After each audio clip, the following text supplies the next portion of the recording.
So there's a big issue that I have with this light here. I can show you. Okay, so it's this umbrella light and it works really, really well. But the issue with the umbrella light is that it floods the entire room with the light from the umbrella. I have an idea on how to fix it, but I need clamps. I don't have any clamps. I can fix that. All right, we are heading to the hardware store. We're gonna pick up some of those clamps and then we can start the video.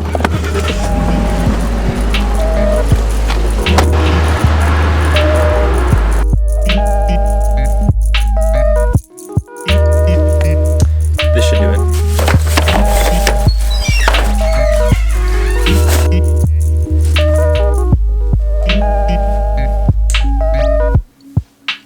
I'll be the first to admit, not my best work. Is it a fire hazard? Yeah, it is. Does it work? Yeah. Okay, now that the lighting is all set up, I think we can get started. All right guys, so today I wanted to talk about how you guys can make your footage cinematic. My top 10 tips. There's a ton of videos on the internet on this topic on how you can get your footage to look cinematic, but I figured I would just throw in my top 10 condensed tips here of what I would recommend that you do to make your footage look a whole lot better. Hopefully this will help some of you guys out. If it does, let me know down below. I'd love to hear what you guys have to say. Let me know if I'm missing anything, something that you guys would have on the list that I don't have here. Okay, so here's tip number 1, and that is shoot in 24 FPS. Have you guys ever watched a film that was shot in 24, but it was like AI interpolated up to 60 FPS? It's just unnatural, or any kind of film at all that is shot in 60 FPS, it doesn't look good. And that's because, of course, it was shot in 60 FPS. It just looks super unnatural, and movement is just too real, and it loses the cinema quality that you're trying to get out of the film. So when I started shooting weddings, I shot everything in 1080-60. I know. I'm sorry. I shot everything, of course, 60 FPS and slowed everything down 50%, and it was all in slow motion. It looked like this.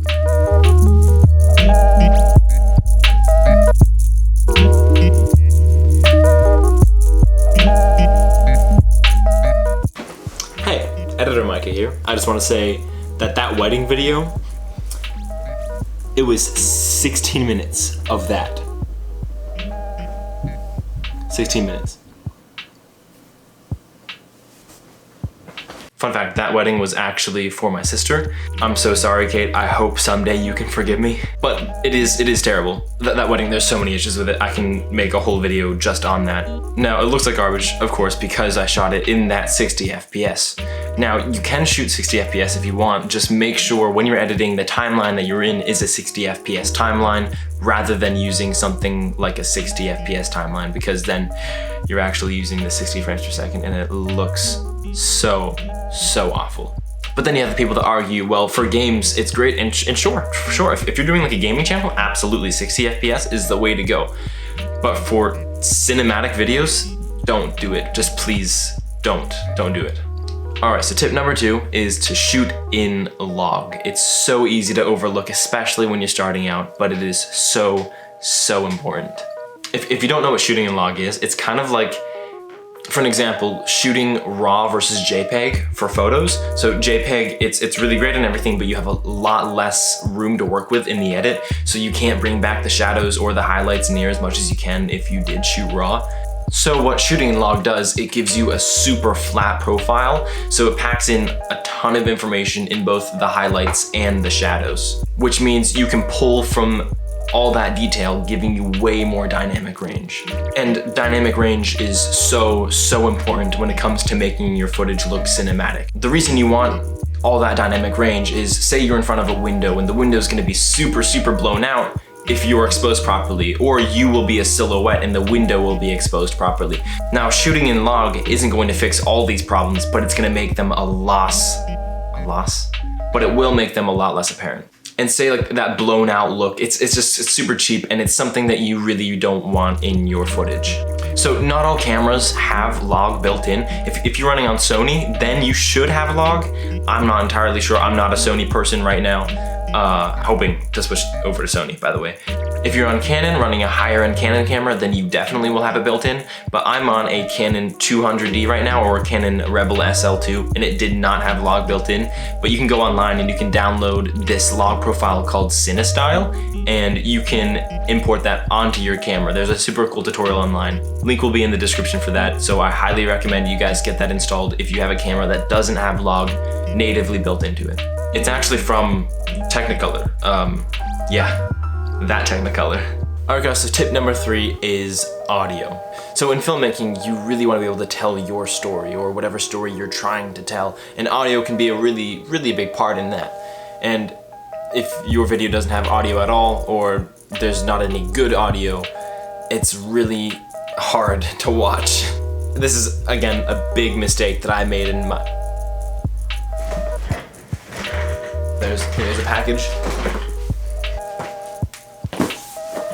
How convenient. Literally, we're on audio, and you know what this is?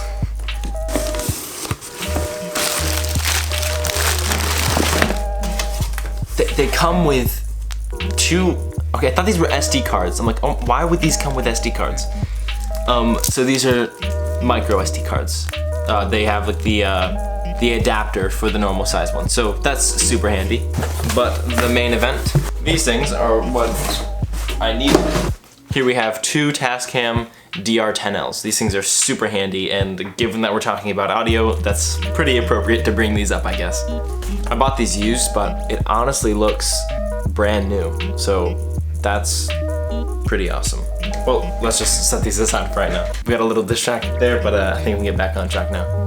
So not recording audio or not caring about audio was a really big mistake that I made on my first wedding. Again, another big mistake that I made on my first wedding. The only audio that I did get was what was recorded on my on-camera mic, which is not great. Don't recommend it at all. But as I showed you guys, I used no audio in that video at all. It was all just music overlaid on top of the video. So yeah, I think I've gotten a little bit better since then. So the next wedding that I did shoot, I upgraded to something I can show you here.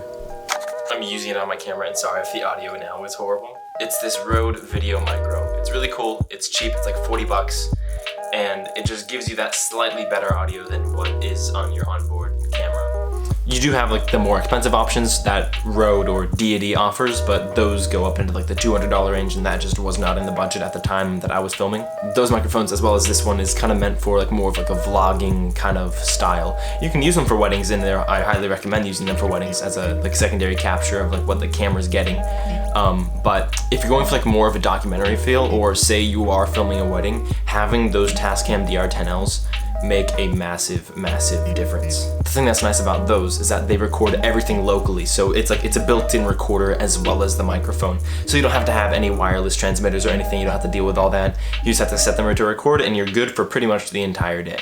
Again, highly recommend picking one of those up. Link will be in the description for one of those. Alright, so tip number 4 is stabilization. If you're thinking that it's okay, my lens has stabilization or my camera has IBIS, no.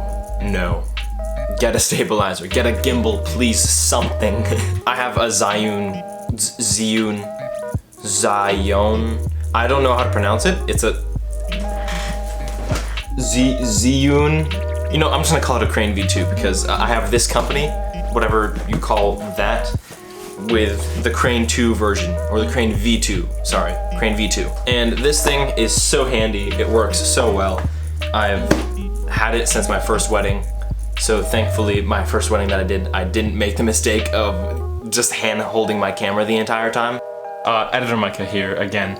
I just wanted to show you guys this little clip that I recorded outside. Since it's on the topic of stabilization, I recorded this one clip of me trying to hold the camera as still as possible while I was just straight up sprinting. And yeah, it didn't turn out very well. So then I put the camera on my gimbal, and I ran the same speed and everything, again holding it as still as possible, and I got this. You can see how much better it is. It's amazing. So again, gimbal recommended. Now a lot of people bring up the excuse, oh, I want my shot to look raw and handheld. No, please get a stabilizer, some form of stabilization, because if you look at any Hollywood movies or TV shows, none of them are getting that super shaky handheld shots, except for like certain situations like high-paced action scenes or maybe some dramatic, but not for weddings or any kind of cinematic shoot.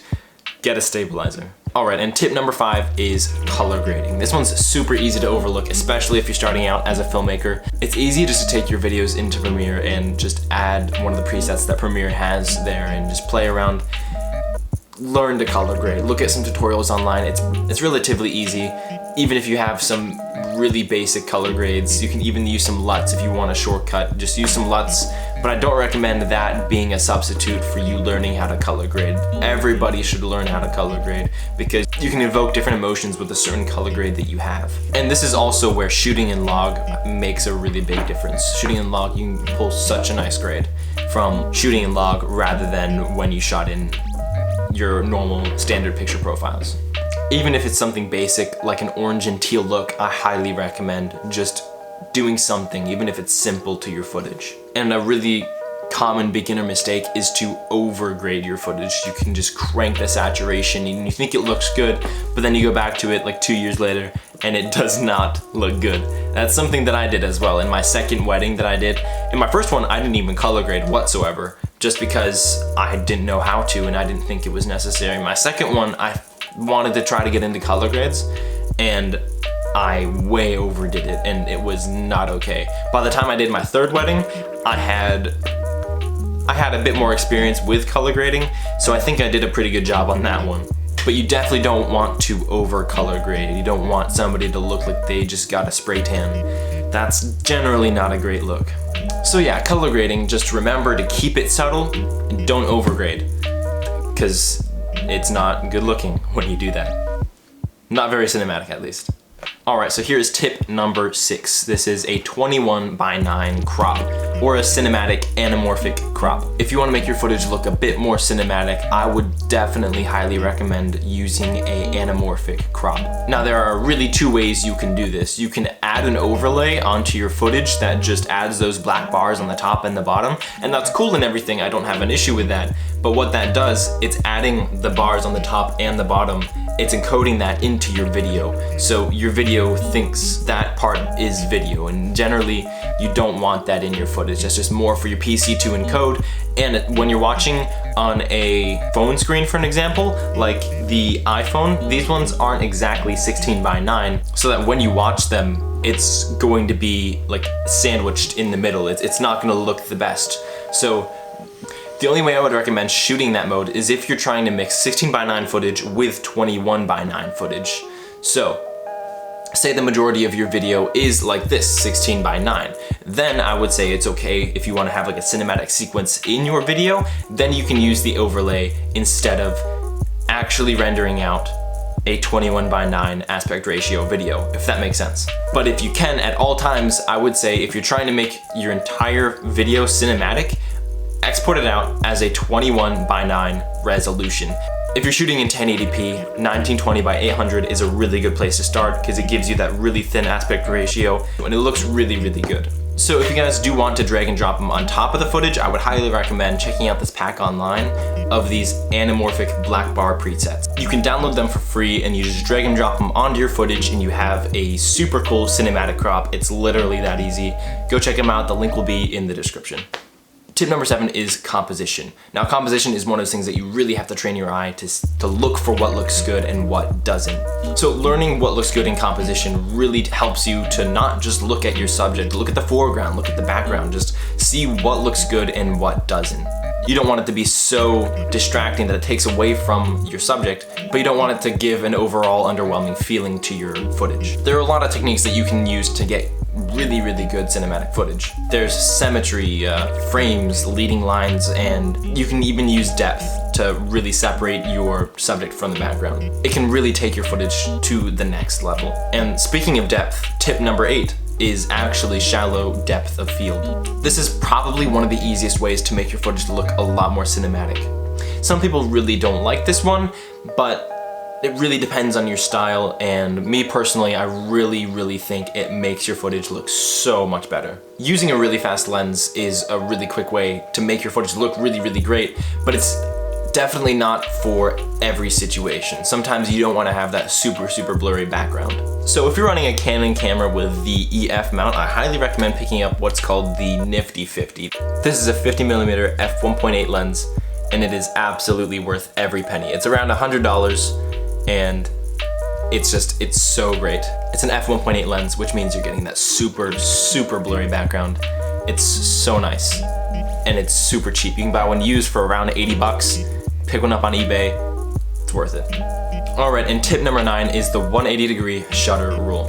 So this means that you should always have your shutter double whatever your frame rate is. So say you're shooting at 24 FPS because you should be, and if you're not shooting at 24 FPS, start shooting at 24 FPS. You would want your shutter speed to be 1/48th of a second, or some cameras don't allow you to do 1/48th, so like my camera, I have to do 1/50th of a second. So the reason why we do that is because it gives you the most natural motion blur. It's similar to what you see with the human eye. So audiences naturally perceive that as realistic, and it's really cinematic. Again, say you're shooting at 60 FPS, and you want it to be slow-mo, you want to have your shutter speed double the 60 FPS. So 120 FPS should be what your shutter speed is set at to give you that natural motion blur. The only time I would ever not follow the 180-degree shutter rule is dependent on what style you're going for. Now, it's very rare that you're gonna change this, but say you want to give it that super high action, epic vibe, then maybe you might wanna crank it up just a little bit to be a little bit faster so you're not getting as much motion blur. You see this in a lot of action movies. It's not the greatest, especially for a cinematic vibe. You don't really want that. But then say you're trying to get like a really dreamy, maybe surreal vibe, cranking the shutter speed lower than what is double of your frame rate will give you that surreal and not very great looking motion blur. But for any other scenario, please use the 180-degree shutter rule. All right, and tip number 10, we have good lighting. I can't really say anything because I don't have very good lighting. But this is absolutely the most important. If you can only follow one thing from this list, absolutely only follow this one. Because without good lighting, your footage is nothing. Lighting is what makes your footage. Even if you don't have any super good lights, it's super easy to get really good results from, say, something like a window. Use natural light to your advantage. You can do a ton of stuff to work with what you have. A lot of people have the misconception that you need super expensive lights to get really good results with your footage, and that's not true. You really don't. Like, I know I'm not getting the best results here, but check this out. So here are the lights in my room. I mean, doesn't this look so much worse? I'm just using the lights from my room. There are a ton of tutorials online on how you can get really good looking footage with the lights that you just have at home. I'm gonna turn this back, by the way, because this looks awful. That is so much better. But again, yeah, just use things that are lying around your house. Just be creative. Just mess around with a ton of different styles until you find something that you really like. Again, this is all about your style.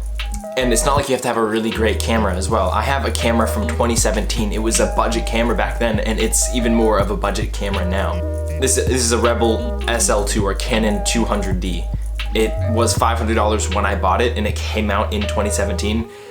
It's not that great of a camera, but you can still get really good looking results with a really cheap camera. So you don't have to have great gear to get good results. And there you go, there are 10 ways that you guys can make your footage look way more cinematic. And it's cool because you don't need to spend any extra money on these things, you just need to get good with what you have. If you're recording footage and you're really not happy with what you're getting, just check mark everything off this list. Make sure you're following all these things, and I promise you, you will get better results. Let me know what you guys think. If I helped you guys in any way, please let me know in the comments down below. I'd really love to hear what you guys have to say. You guys have a good night. I'm gonna go make some coffee. A lot of coffee. I'm not planning on sleeping tonight, so we're all good.